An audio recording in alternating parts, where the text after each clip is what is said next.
नमस्कार मित्रांनो, महाराष्ट्र भरती या आमच्या चॅनलवर तुमचे स्वागत आहे. मित्रांनो, शिक्षक पात्रता परीक्षेला अनुसरून आम्ही इयत्ता 6वीच्या इतिहासातील जो काही प्राचीन भारताचा इतिहास आहे त्यावर एक सिरीज चालवलेली आहे आणि त्या सिरीजमधील हा भाग 8वा आहे. या अगोदर आम्ही तुमच्यापर्यंत एकूण 7 भाग पोहोचवलेले आहेत. जर तुम्ही यापैकी कोणता भाग पाहिला नसेल तर डिस्क्रिप्शन बॉक्समध्ये या सर्व 7 भागांची लिंक देण्यात आलेली आहे. तुम्ही जो भाग पाहिलेला नाही त्या लिंकवर जाऊन तुम्ही तो भाग पाहू शकता. ठीक आहे. तर तुमचा अधिकचा वेळ घेणार नाही मी प्रत्येक वेळेस. तर नेहमीप्रमाणे म्हणेल की जर हा व्हिडिओ आवडला तर लाईक अवश्य करा आणि इतरांना पण शेअर करा, कारण इतरांना पण त्याचा फायदा झाला पाहिजे या व्हिडिओचा. ठीक आहे. आणि जर तुम्ही या चॅनलवर नवीन असाल तर सबस्क्राईब करून घ्या आणि बेल आयकॉनचा वापर करून ऑल नोटिफिकेशनचा पर्याय निवडा, म्हणजे तुम्ही आमच्यासोबत जुळते व्हाल. चला तर स्टार्ट करूया.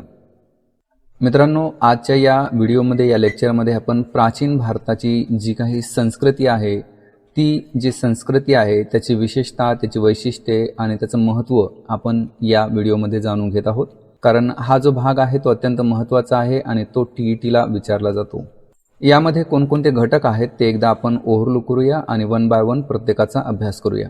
बघा, सुरुवातीला आपण भाषा आणि साहित्य समजून घेणार आहोत. त्याच्यानंतर लोकजीवन, त्याच्यानंतर विज्ञान आणि त्याच्यानंतर शिक्षणाची केंद्रे आणि शेवटी स्थापत्य आणि कला याविषयी आपण जाणून घेणार आहोत. तर सुरुवातीला आपण भाषा आणि साहित्य याविषयीची माहिती घेऊया. प्राचीन भारतात साहित्य निर्मितीची अखंड परंपरा होती. संस्कृत, अर्धमागधी, पाली आणि तमिळ अशा भाषांमधून ही साहित्य निर्मिती झाली. धार्मिक साहित्य, संगम म्हणजे विद्वान साहित्यिकांच्या सभा. आठवणीत राहू द्या की संगम या शब्दाचा अर्थ काय आहे? विद्वान साहित्यिकांच्या सभा. तर या सभांमध्ये संकलित झालेले साहित्य म्हणजे संगम साहित्य. हे तमिळ भाषेतील सर्वात प्राचीन साहित्य आहे. आठवणीत राहू द्या की संगम या शब्दाचा अर्थ होतो विद्वान साहित्यिकांच्या सभा आणि या सभांमध्ये जे काही संकलित साहित्य आहे त्याला संगम साहित्य म्हणतात. आणि हे संगम साहित्य कोणत्या भाषेतील आहे तर ते तमिळ भाषेतील आहे आणि हे तमिळ भाषेतील सर्वात प्राचीन साहित्य आहे. या साहित्यातील सिलप्पधिकरम आणि मणिमेखलाई ही महाकाव्ये प्रसिद्ध आहेत.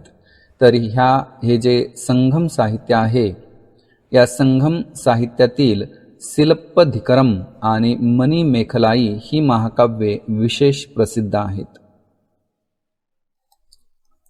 संगम साहित्यातून दक्षिण भारतातील प्राचीन काळाच्या राजकीय आणि सामाजिक जीवनाची माहिती मिळते.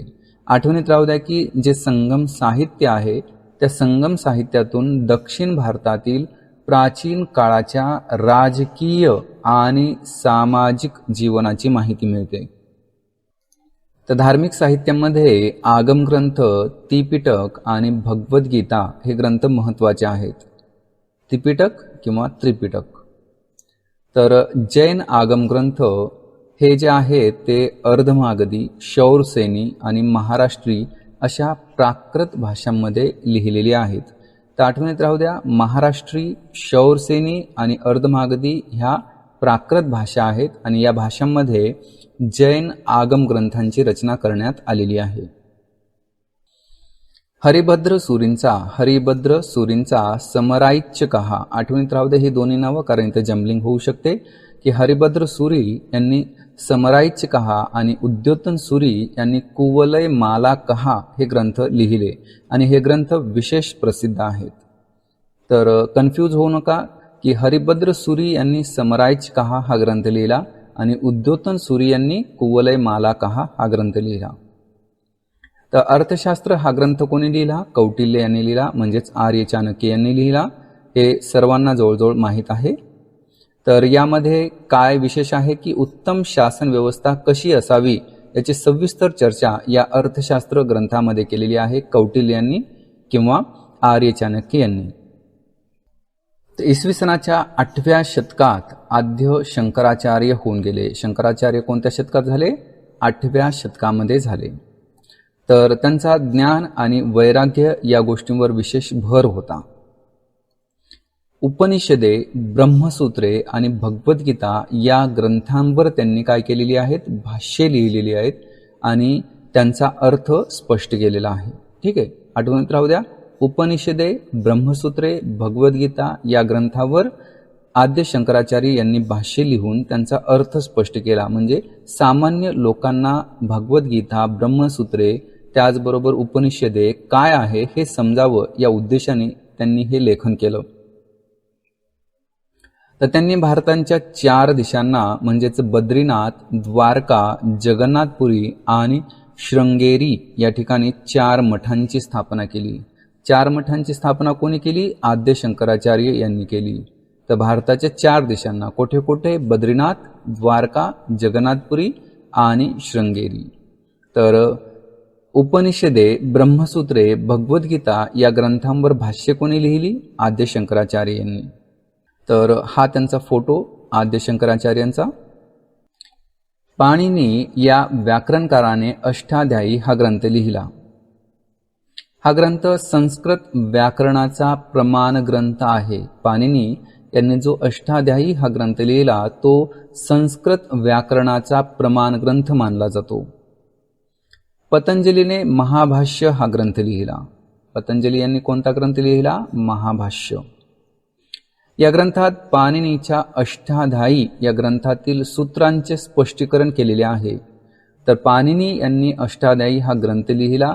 या ग्रंथातील जी काही सूत्रे आहेत त्यांचे स्पष्टीकरण करण्याचं कार्य पतंजली यांनी महाभाष्य या ग्रंथाच्या माध्यमातून केलं. रामायण, महाभारत ही 2 प्राचीन भारतातील आर्ष महाकाव्ये आहेत. आठवणीत राहू द्या की रामायण आणि महाभारत ही जी प्राचीन भारतातील महाकाव्ये आहेत ती आर्ष महाकाव्य आहेत. तर आर्ष या शब्दाचा अर्थ काय होतो? या शब्दाचा अर्थ होतो ऋषींनी रचलेले. काय होतो? ऋषींनी रचलेले साहित्य म्हणजे आर्ष साहित्य आणि ही महाकाव्य असल्यामुळे आर्ष महाकाव्य. तर अभिजात म्हणजे काय ते जाणून घेऊया. बघा, भाषा, साहित्य आणि कला यांच्या परंपरेतील एखादा कालखंड असा असतो की पुढील काळातही त्याचा गौरव अबाधित राहतो. अशा कालखंडात निर्माण झालेल्या साहित्य, कला इत्यादींना अभिजात म्हणून ओळखले जाते. ठीक आहे. तर अभिजात संस्कृत भाषेतील कालिदास यांची रघुवंश आणि कुमारसंभव, तसेच भारवी यांचे किरातार्जुनीय आणि माघ यांचे शिशुपालवध हे जी प्राचीन कालखंडातील महाकाव्य आहेत ती विख्यात आहेत. आणि ही जी महाकाव्य आहेत ती कशी आहेत? अभिजात आहेत. कशी आहेत? अभिजात आहेत. तर ही जी महाकाव्य आहेत ती कोणी कोणी लिहिली आहेत? कालिदास यांनी रघुवंश आणि कुमारसंभव ही 2 महाकाव्य लिहिली. भारवी, ठीक आहे, भारवी यांनी किरातार्जुनीय हे महाकाव्य लिहिले. तर माघ यांनी शिशुपाल वध हे महाकाव्य लिहिले. तर गायन, वादन आणि नृत्य यांच्या आधारे एखादी कथा सादर करण्याची भारतातील परंपरा खूप प्राचीन आहे. या कलांची सविस्तर चर्चा ही नाट्यशास्त्र या ग्रंथात करण्यात आलेली आहे आणि हा ग्रंथ भरत मुनी यांनी लिहिला. प्राचीन संस्कृत नाटकांमध्ये भास या नाटककाराचे स्वप्न वासवदत्त हे नाटक, तसेच कालिदास यांचे अभिज्ञान शाकुंतल हे नाटक विशेष सुप्रसिद्ध आहे. प्राचीन काळी भारतामध्ये कथा साहित्याचा उपयोग मनोरंजनाद्वारे शिक्षण देण्यासाठी केला जात असे. तर हा पॉइंट अत्यंत महत्त्वाचा आहे, यावर प्रश्न विचारला जाऊ शकतो. तर आठवणीत राहू द्या की प्राचीन काळी भारतामध्ये जे कथा साहित्य प्रचलित होतं त्याचा मुख्य उद्देश काय होता? तर त्याचा मुख्य उद्देश होता की या कथा साहित्याच्या माध्यमातून मनोरंजनाद्वारे शिक्षण देणे हा होता. तर गुणाढ्य यांनी पैशाची या भाषेमध्ये बृहत कथा हा ग्रंथ लिहिला आहे. तर आठवणीत राहू द्या की बृहत कथा हा जो ग्रंथ आहे तो गुणाढ्य यांनी लिहिलेला आहे आणि तो कोणत्या भाषेत लिहिलेला आहे? तर पैशाची या भाषेमध्ये लिहिला आहे. पंचतंत्र हे जगप्रसिद्ध कथा साहित्य विष्णू शर्मा यांनी लिहिले आहे. भारतीय वैद्यकशास्त्रालाच आयुर्वेद असे म्हटले जाते. तर बिंबिसारच्या दरबारात जीवक हा प्रसिद्ध वैद्य होता, हे आपण अगोदरच जाणून घेतलेला आहे. तसेच चरक यांनी चरक संहिता या ग्रंथात वैद्यकीय चिकित्साशास्त्र आणि औषधशास्त्र यांची सविस्तर माहिती दिलेली आहे. तर चरक यांनी चरक संहिता हा ग्रंथ लिहिला, हे आपण या अगोदर सुद्धा जाणून घेतलं होतं.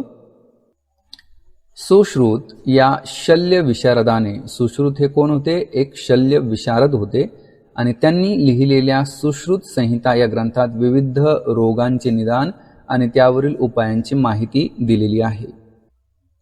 वाग्भट्टाने वैद्यक शास्त्रावर अनेक ग्रंथ लिहिले. कोणी लिहिले? वाग्भट यांनी वैद्यक शास्त्रावर अनेक ग्रंथ लिहिलेत. तर त्यापैकीच अष्टांग संग्रह आणि अष्टांग हृदय संहिता हे ग्रंथ विशेष प्रमुख आहेत किंवा प्रसिद्ध आहेत. तर सिद्ध नागार्जुन या बौद्ध भिक्खूने लिहिलेल्या रसरत्नाकर या ग्रंथात रसायने आणि धातू या संबंधीची माहिती देण्यात आली आहे. तर बौद्ध भिक्खू सिद्ध नागार्जुन यांनी कोणता ग्रंथ लिहिला? रसरत्नाकर.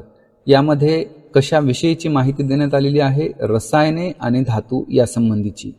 तर अष्टांग संग्रह आणि अष्टांग हृदय संहिता हे ग्रंथ कोणत्या क्षेत्राशी निगडीत आहेत? तर ते आहे वैद्यक शास्त्र. ठीक आहे. प्राचीन भारतीयांनी गणित आणि खगोलशास्त्र या विषयांचा सखोल अभ्यास केला होता.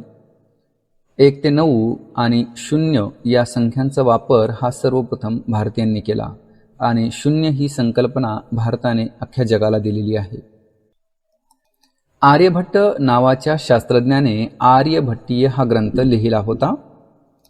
त्यांनी गणिती क्रियांची अनेक सूत्रे दिली आहेत. ठीक आहे. आर्यभट्टीय या ग्रंथामध्ये गणिती क्रियांची अनेक सूत्रे दिलेली आहेत. आर्यभट्ट एक खगोलशास्त्रज्ञ सुद्धा होता. तर पृथ्वी ही सूर्याभोवती फिरते हे त्यांनी सांगितले. वराह मिहिर यांनी पंचसिद्धांतिका नावाचा ग्रंथ लिहिला. कोणी लिहिला? वराह मिहिर यांनी लिहिला. कोणता ग्रंथ लिहिला? पंचसिद्धांतिका. माहित आहे का तुम्हाला? कनादने वैशेषिक दर्शन हा ग्रंथ लिहिला. कोणी लिहिला? कनाद यांनी लिहिला. कोणता ग्रंथ लिहिला? वैशेषिक दर्शन हा ग्रंथ लिहिला. तर या ग्रंथात अणु परमाणूंचा विचार हा प्रामुख्याने करण्यात आलेला आहे. कनादच्या मते हे विश्व असंख्य वस्तूंनी भरलेले आहे आणि या सर्व वस्तू म्हणजे अणूंनी घेतलेली निरनिराळी स्वरूपे होत. ही स्वरूपे बदलतात. अणूंनी जी रूप धारण केलेली आहे ती रूप किंवा स्वरूपे बदलतात, परंतु अणू मात्र हा अक्षय जशास तसा राहतो. म्हणजे बदल हा स्वरूपामध्ये होतो, अणूमध्ये होत नाही. प्राचीन भारतात शिक्षणाची अनेक नावाजलेली केंद्रे होती. तेथे शिक्षण घेण्यासाठी परदेशातूनही विद्यार्थी येत असत. तक्षशिला हे प्राचीन भारतीय व्यापारी मार्गावरील एक महत्त्वाचे शहर होते. सध्या हे शहर पाकिस्तान अंतर्गत येते. गौतम बुद्धांचा समकालीन असलेला जीवक नावाचा वैद्य तक्षशिला विद्यापीठात शिकला होता. कुठे शिकला होता? तक्षशिला विद्यापीठात शिकला होता. जीवक वैद्य तो गौतम बुद्धांचा समकालीन आहे. मौर्य साम्राज्याचा संस्थापक चंद्रगुप्त मौर्य याचे शिक्षण तक्षशिला विद्यापीठातच झाले होते. तसेच व्याकरणकार पाणिनी, चरक हा वैद्य हे सुद्धा तक्षशिला विद्यापीठाचेच विद्यार्थी होते. वर्णा आणि असी या गंगेच्या 2 उपनद्या आहेत. या 2 नद्यांच्या मध्ये वसलेल्या शहराला वाराणसी हे नाव मिळालं. वाराणसीमध्ये वेदांचे तसेच जैन आणि बौद्ध तत्वज्ञानाचे शिक्षण देणारी केंद्रे ही प्राचीन काळापासून होती. आजच्या बिहारमधील पाटणा शहराच्या जवळ प्राचीन नालंदा विद्यापीठाचे अवशेष आहेत. सम्राट हर्षवर्धन यांनी या विद्यापीठाला उदार हस्ते देणग्या दिल्या होत्या. कोणी देणग्या दिल्या? सम्राट हर्षवर्धन यांनी. युआन श्वांग आणि इत्सिंग यांनी केलेल्या वर्णनानुसार नालंदा विद्यापीठात हजारो विद्यार्थ्यांची राहण्याची व्यवस्था होती, सोय होती. तेथील ग्रंथालयात हजारो ग्रंथ होते. विद्यापीठात प्रवेश मिळविण्यासाठी प्रवेशद्वारापाशी विद्यार्थ्यांना परीक्षा द्यावी लागे. इसवी सनाच्या 8व्या शतकात धर्मपाल राजाने विक्रमशिला विद्यापीठाची स्थापना केली. विक्रमशिला विद्यापीठाची स्थापना कोणी केली? धर्मपाल राजाने इसवी सनाच्या 8व्या शतकात. तर तिथे एकूण 6 विहार होते. या विक्रमशिला विद्यापीठाच्या परिसरात एकूण 6 विहार होते आणि प्रत्येक विहाराचे प्रवेशद्वार हे स्वतंत्र होते. हे विद्यापीठ आजच्या बिहारमध्ये आहे.